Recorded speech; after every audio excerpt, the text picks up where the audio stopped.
Hello, gagawa tayo ng cassava cake. Ituturo ko sa inyo paano gumawa ng cassava cake. Okay, gagawa na tayo ng cassava cake. Ang gagawin natin, 3 basong durog na cassava.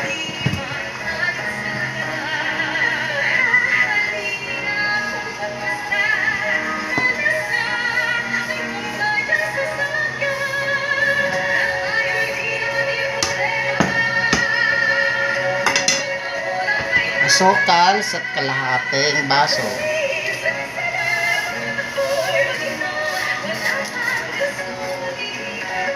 Haluin mo na.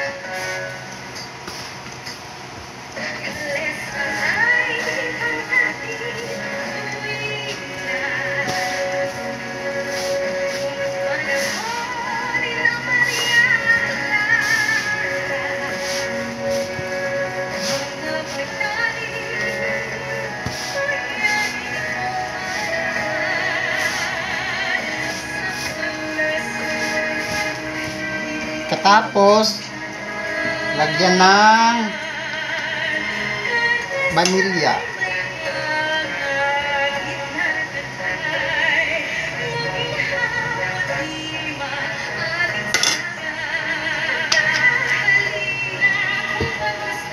Isang itlog.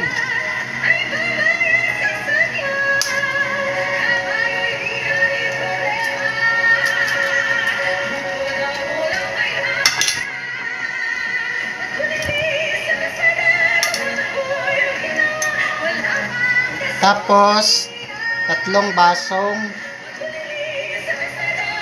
coconut milk.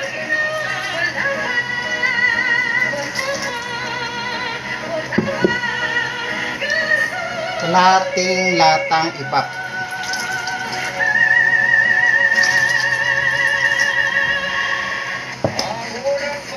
Kalahating condense. Kalahating latang condense.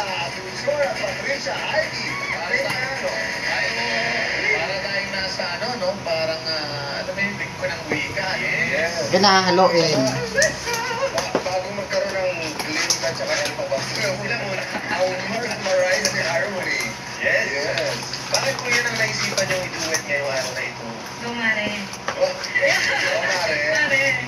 Kasi kaya ko napili namin itong song na to kasi gusto po namin na para mag-fresh po yung mga pag-demon songs kasi parang hindi nakakalimutan na. Tapos haluin.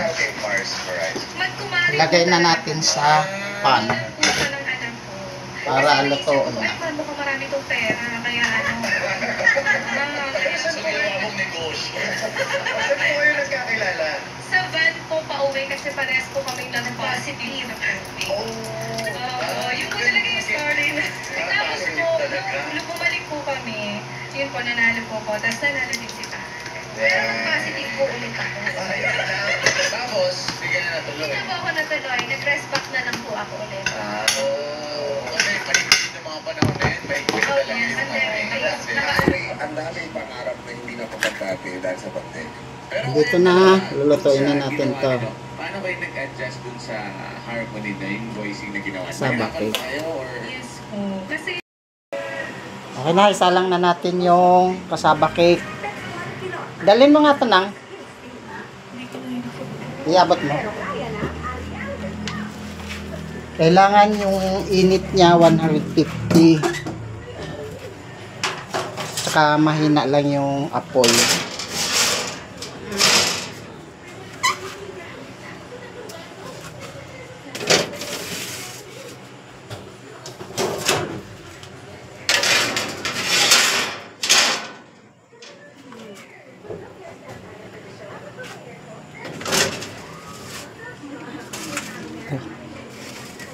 Pag malapit na yung maluto, lagyan natin ng topping sa taas.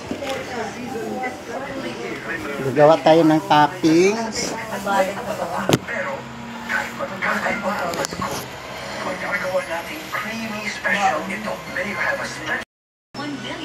Okay, gagawa tayo ng topping para sa cassava cake. Topping sa taas. Ilalagay natin sa taas to. CDO Homestyle Corn Beef. May juicy sarap. I-bap at saka condense paghaluin. Mamuha. Iba talaga ang sarap ng CDO Homestyle Corn Beef. Kaya every bite feels like home. Sarap no? Tapos ang itlog. Nothing beats the taste of home. Kaya dito na sa CDO Homestyle Corn Beef. Halo-haloin lang hanggang Everything is set? Okay, ako na bahala. Thank you. Bye. Oh, there ito you yung are. gamitin sa topping para sa kasaba cake. Ano po yun? Okay na, lagyan natin ng topping yung kasaba cake.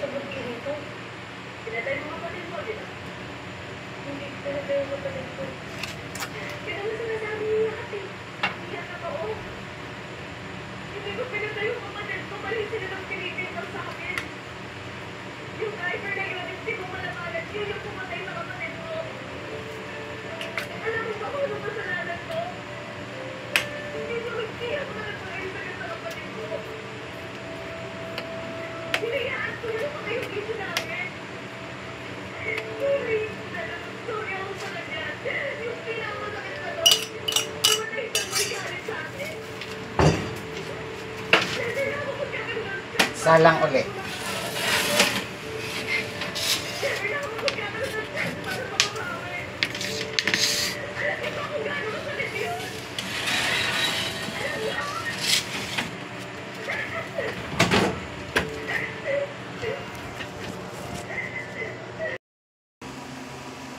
Oops, ito na.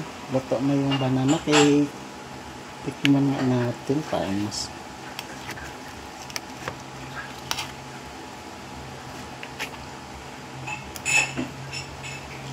Sarap.